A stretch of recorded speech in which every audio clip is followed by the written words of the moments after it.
Hey, Gen X guy here. Another walk and talk video. Today in this video, I want to talk about the 7 reasons why crypto will replace the banks. It's just a matter of time. But before we do, please subscribe to the channel, like the video. That would help greatly. The channel's growing. I appreciate it. I'm trying to keep these videos going. I know it's been a big focus on crypto right now, but if you're over 40, and you don't even have to be over 40, but I was trying to help folks understand kind of the big picture of crypto and why I believe that it's a game changer for where we are and where we're headed. So, all right, reason number 1 why I believe that crypto is going to replace the banks. Banks they fee you to death. I mean, everywhere you turn, they fee you to death. Overdraft fees, ATM fees, which I don't use an ATM hardly ever anymore, and I certainly don't overdraft my account, so those don't really apply to me, but for some, they do. Account maintenance fees? Really? I mean, you're holding my money, and you're gonna, because I don't keep a minimum amount in there, you're gonna charge me a maintenance fee? Come on, guys. It's like, you're holding my money, I'm giving you my money, and you're gonna fee me to death? In the fine print, everything's fine print. You know, it's like they sneak all this stuff in there. Crypto doesn't do that. It doesn't, there's no fine print. It's ridiculous. And I was just the other day, I was on a bank website, and everything has a asterisk or some sort of symbol next to it, a fine print, you know. That's why people get sick and tired of banks. Everything is a catch. Everything is a gimmick. Tired of it. And I can't be the only one. I'm sure you are too. It's just ridiculous. The second reason why crypto will replace banks is bad customer service. There is no customer service in crypto.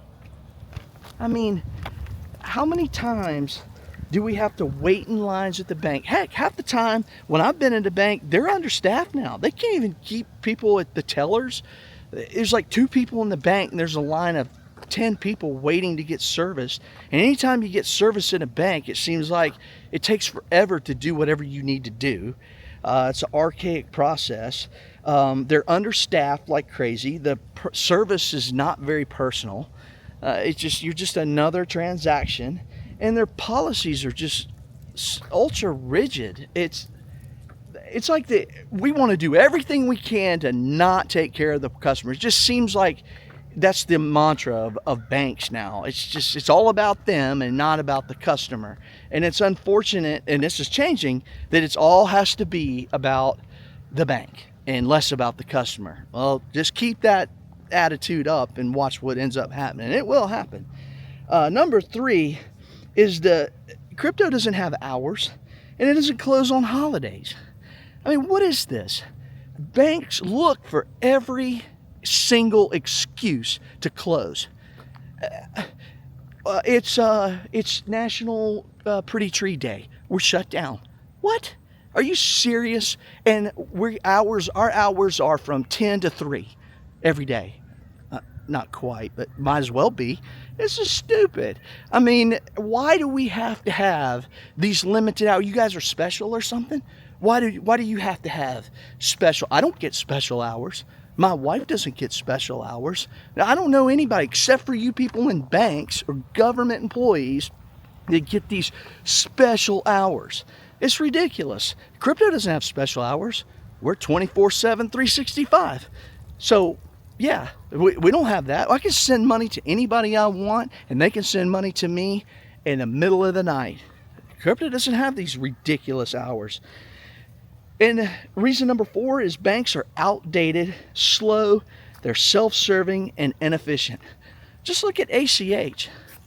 Why is it that if you want to send money to wherever it is, to your brokerage account, to PayPal or Venmo or crypto exchange, wherever you send it, you got to wait 5 to 7 days for that to clear? and 2025, we really have to wait 5 to 7 days for money to clear. Really? How is that? I can send a text message in nanoseconds and I gotta wait 7 days for money to clear on the other end? That's stupid. That's the stupidest thing I've ever heard. Why? It's just dumb. Swift, you ever heard of Swift? Swift is the back-end system, global system that we use to send money. This, like, basically the underlying banking is old and archaic. It's ridiculous. And there's been a lot of talk about, doing away with it or using blockchain rails basically to replace it. And that will eventually happen. And blockchain will end up replacing lots of things soon. But why? Why does that have to be? And the wire transfer process, you ever wired money before? I mean, why do you have to go? Most of the time you have to go. There's very few instances you can do it online, but you have to go into the bank, you have to show your ID, you have to fill out a form, and it better be perfect or that other end isn't going to get the money. They won't even receive it. Okay, so you're going to send $10,000, $50,000. You're going to fill this form out to tell them to take money out of your bank account or your savings or money market or wherever, doesn't matter, a lot of money, and you're going to send it to somebody else, and you're just hoping and praying that it gets there. And if one letter on that form is wrong, it just goes in the abyss? Really? What is that? I mean, they can't retrieve it back, that's not good. Why do we have that in 2025? That is horrible. There should be ways that can be circumvented. So their whole money transmitting process with banks is silly. Crypto will fix that, and that's what it will. It will absolutely fix that and replace that. Another reason, number 5, that banks will be replaced by crypto is for the simple fact that banks have been anti-crypto. Why? Because they see it as a threat to their business, and they should. They very much should. Why? Because it's better for all the reasons that I've just said. They should be. They just won't admit the truth out loud that I am admitting to, that I am telling you. So they see it as a threat, and they will even go as far as shutting down accounts if you use bank accounts, if you use it to fund crypto exchanges. Why? That's my money. If I want to send it to a crypto exchange, I should be allowed to do that. Who says that you get to dictate where I send my money? Why? They say, well, the government is, cracking down. So it's still my money. I want to send my money. I should be able to send my money. This whole stepping in and into my business, I don't like that. That's another reason why crypto is not. It doesn't care. It doesn't care where I send my money and who I send it to and why I send it. That's another piece. People don't want to be infringed upon. People want the freedom to be able to send their money to who they want to send it to. They don't want somebody breathing down their neck, bank, government, by being dictated to and all of that. They don't want that. Number 6 is centralization versus decentralization. Banks are centralized. They're controlled. They're controlled by centralized databases, centralized entities. And crypto is not. It's decentralized. And that's a good thing. And so what does centralized mean? What does that mean? That means that they can gatekeep your money. They can freeze your account. They can deny you loans.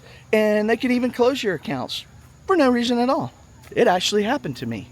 I had an account that I opened up at a bank, and they just decided that they were going to, because I opened it up for this purpose. They just decided that they didn't like where the money was, just going to shut it down. Just guys. And I went in to ask them why. They wouldn't tell me why. They wouldn't tell their customer why they shut it down. I knew why they shut it down, but they wouldn't tell me why. And I had to go into the bank to talk to them. I had to walk in there and look and talk and all this. Ridiculous. And so now when I put money into crypto, it doesn't come back the other way. Why would you take your money out of banks, put it into crypto, and then turn around and bring it back to the bank. The whole reason why I'm into crypto is to get away from the banks, not put money, send it back to the banks, unless I don't have a choice and I need to purchase something. Like if I'm gonna buy a new car or something and they don't take stable coins or they don't take crypto. Now some of the high-end car manufacturers, the luxury cars like Ferrari and some of them, they do take Bitcoin and they do take crypto, but some of your, you know, your American-based car manufacturers, some of them, they aren't there yet, but they will be sooner or later. They will be there, and so, but they're just not yet. So the only reason why I would take it out of the crypto space is to, if I have to buy something and transact with it. So, and another thing is, you know, crypto is not, it's not prejudice. It doesn't care. It doesn't care your religion. It doesn't care your color of your skin. It doesn't care your if you're male or female. It doesn't care. It doesn't care about any of that. And so, and I'm not saying that banks care. They shouldn't. I don't, by law they shouldn't, but it's just, there's no, they don't care what you're, it's just, it takes all of that out, and it's true financial freedom, and that's what I'm after. And so the Genius Act, if you're not familiar, it just passed, I don't know, was it a month or two ago, recently, and what that did was it regulated and made stable coins real now, and the USDC, USDT, where it puts structure around stable coins and what you can and can't do with those.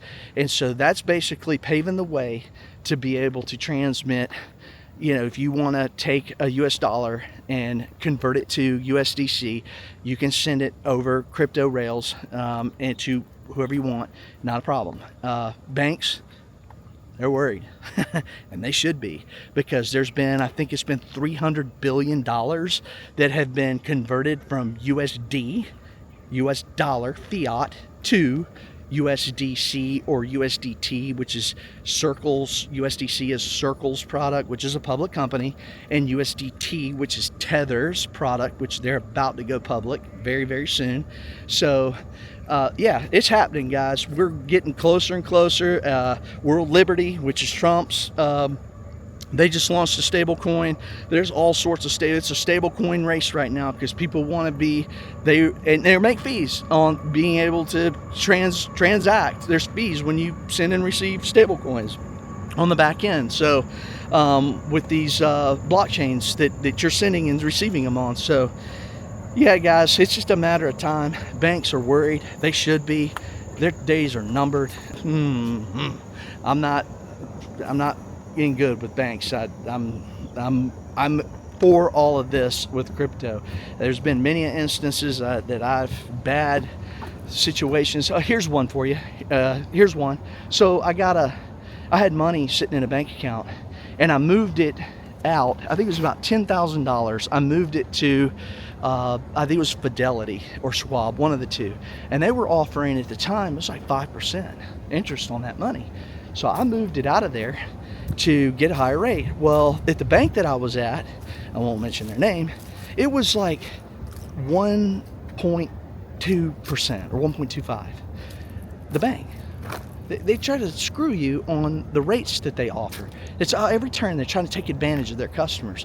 Well, why aren't they offering the 5% like the others are? They go take your money and they put it, and they make the difference in the yield instead of passing it on to their customers, right? So I'm talking to the bank lady, goes, I see you just moved money out of your money market. Why did you do that? And I said, because they're offering 5% and you're offering 1.25%. And she says, well, let me see if I can do something about that. And I said, okay. Because I left some in that money market because it was in a bank account. It'd be a little bit quicker to get access to it.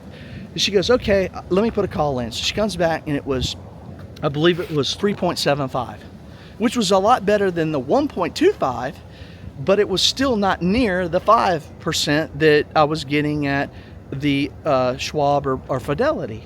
And I said, okay. So it showed up. It did. A day or two later, it said the 3.75.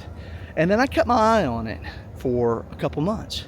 Well, a month or two goes by, and then it goes from 3.75 down to 3.25. I thought, huh. And the rates hadn't lowered. The rates were still the same. but it had gone down 3.25. I was like, And then another few weeks goes by, month goes by, it's now at 2.75. I'm like, So they went and raised me, but immediately started dripping me back down to where I was. Banks. That's how they operate. Not a fan. So anyway, those are my 7 reasons why crypto and blockchain will replace banks. Just a matter of time. Keep it up, banks. Your days are numbered. So just want to share that with you. That's it, guys. Do me a favor, subscribe to the channel, like the video, leave a comment below. Appreciate it. Gen X guy out. See ya.